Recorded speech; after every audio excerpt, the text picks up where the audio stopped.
धर्म कर्म और समाज की सेवा के लिए 16 साल में अपना घर छोड़ने वाली कृष्णा दासी जी हमारे साथ हैं।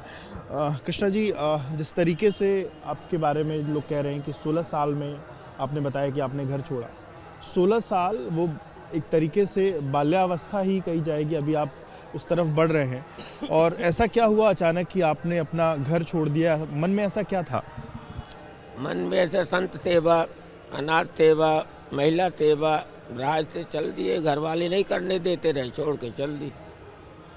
उस समय भी आपकी इच्छा होती थी पर घर में लोग मना करते थे। और फिर धर्म करने का किसका इच्छा नहीं करती, सबकी करती है, तो हमारी भी करती रही। 16 साल की उम्र में ही धर्म करने की इच्छा सबकी, वो तो खेलने कूदने उधर। यह गुण साधन ते नहीं होई, तुम्हारी कृपा पाव कोई कोई। परमात्मा की कृपा से मिलता, अपने से नहीं मिलता। ये साधना ये करने को जब वो करता है, देता है, तब मिलता है। आप चाहें कि अपने से कुछ कर ले, नहीं कर सकते। उनकी कृपा से सब होता। वो हमको ले आए, हम तो करवा रहे हैं, हम कर रहे हैं। परिवार में कौन कौन था आपके? और माता पिता थे, भाई थे, भतीज थे, सबे थे। जब आपने छोड़ा तो परिवार ने नहीं कहा कहाँ जा रही हो, मत जाओ? और परिवार को बताएंगे तब ना कहेगा। भैया 4 बार बता चुके, कितना पूछोगे। बिना बताए निकला? बिना बताए निकले। रात में 12 बजे भागे थे मांग के महीना में, और चले आए। चले चुप्पे चुप्पे वृंदावन पहुँचे, फिर वहाँ से प्रयागराज आए। फिर चल कहाँ के रहने वाले? चित्रकूट बांदा जिला। चित्रकूट से प्रयाग, फिर उसके बाद मथुरा, वृंदावन 12 साल रहे। तो वहाँ किसने आपको आश्रय दिया? मतलब आप वहाँ किसकी सेवा में? भगवान कृष्ण ने दिया, जो बुलाए वही ने दिया। वही मेरे आंसू पोछे, वही शरण दिए, वही सब कुछ किए। 12 साल रहे? 12 साल रहे। 28 साल की उम्र के बाद फिर आप कहाँ? बनारस आ गए। अभी हमारा 75 चल रहा है। 28 साल की उम्र से आप बनारस? हाँ, बनारस से है। 40 में आप कैसे सेवाएं? 40 साल तो हमको ये कैंप लगाते हो गया। 40 साल। मतलब ये 40 साल से आप महाकुंभ में इस तरीके का? हाँ हाँ, हर साल माघ में भी आता। ये जो कैंप की बात करें, उससे पहले आपने जब आप बनारस गई, जो आपने सेवा करने की बात कही, संतों की, वृद्धजनों की, महिलाओं की, आपने क्या फिर उसमें कैसे क्या शुरुआत की और क्या? अब ऐसा कि अच्छे काम में बाधा तो आती ही है, कोई रोक नहीं सकता। झेलते झालते चलते रहें, मारते पीटते झेलते, फिर यहाँ तक पहुँचे। हमारे गुरुजी बहुत अच्छे रहे। आपके गुरुजी कौन? हमारे गुरुजी श्री 108 महंत हनुमान दास जी रहे। बहुत अच्छे रहे, बहुत हमारा सहयोग करते रहे। कैंप लगाने में भी सहयोग करते रहे। जो हम सेवा करना चाहे उसको भी सहयोग करते थे, कभी हमको रोकते नहीं थे। अच्छा, आप लोग जो ये मतलब कैंप की बात बाद में करेंगे, पहले जो आप अभी जो काम कर रही हैं जहाँ वाराणसी में, वहाँ किस तरीके की सेवा आप करती हैं और कौन लोग आते हैं, उनके बारे में ज़रा बताइए। और कैसे लोग आप तक पहुँचते कैसे? हर तरह के लोग आते हैं। ऐसा कि मेरा मंदिर एकदम सीढ़ी घाट में है, वहाँ आरती होती है, वो करोड़ों की भीड़ होती है। तो वहाँ ऐसा कौन है कि जो नहीं आता। तो सब आते हैं, मंदिर देखते हैं तो आ जाते हैं, बोलते हैं, बतियाते हैं, जिसको जो चाहिए लेते हैं, खाते हैं। और चाहिए लेते हैं मतलब क्या? मतलब अरे जिसको ज़रूरत है, माता जी हमको रहना है, ठीक है रह जाइए।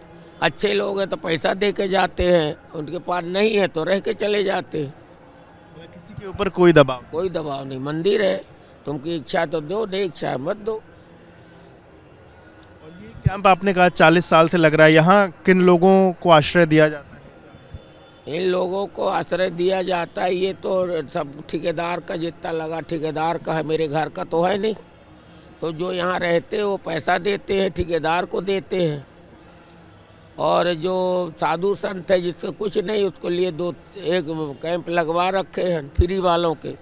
जिसको नहीं, हमारे कुछ नहीं, आके रहो, साधु हो, महिला हो, कोई भी हो, एक हम लगा के रखते हैं। आपने शुरुआती तौर पर ये बात कही कि जो महिलाएं एक तरीके से जिनके पास इस वक्त कोई आश्रय नहीं है वो आके रहती हैं, तो क्या मतलब इसको लेकर के कौन महिलाएं आती हैं, कैसे आपसे संपर्क करती हैं, या इसको लेकर? हम किसी संपर्क करने नहीं जाते, वो स्वयं आती है। जिसको सहारा नहीं है वो आती है। अब इस समय तो क्या हो गया, मेरे दशाश्वमेध घाट में भीख मांगने वाले हो गए हैं, तो अब कोई कम आते हैं। भीख बैठे, पैसा मिल रहा, भोजन मिल रहा, चावल मिल रहा, कंबल भी मिल रहा, बेचती है, मज़े से बैठी रहती। और पहले बहुत आती रही, अब थोड़ा कम आते। जो महिलाएं अपने घर से परेशान हैं, उनके बच्चे उनके साथ व्यवहार अच्छा नहीं करते हैं, इस तरीके की महिलाएं आती हैं, तो क्या कहती हैं आप? एक महिला हमारे यहाँ आई थी और कहे मेरा बेटा भी मारा है, बहू भी मारी है। तो मैं ठीक माता जी रहो। 1 महीना रही और कहे कि हम माता जी जाएंगे।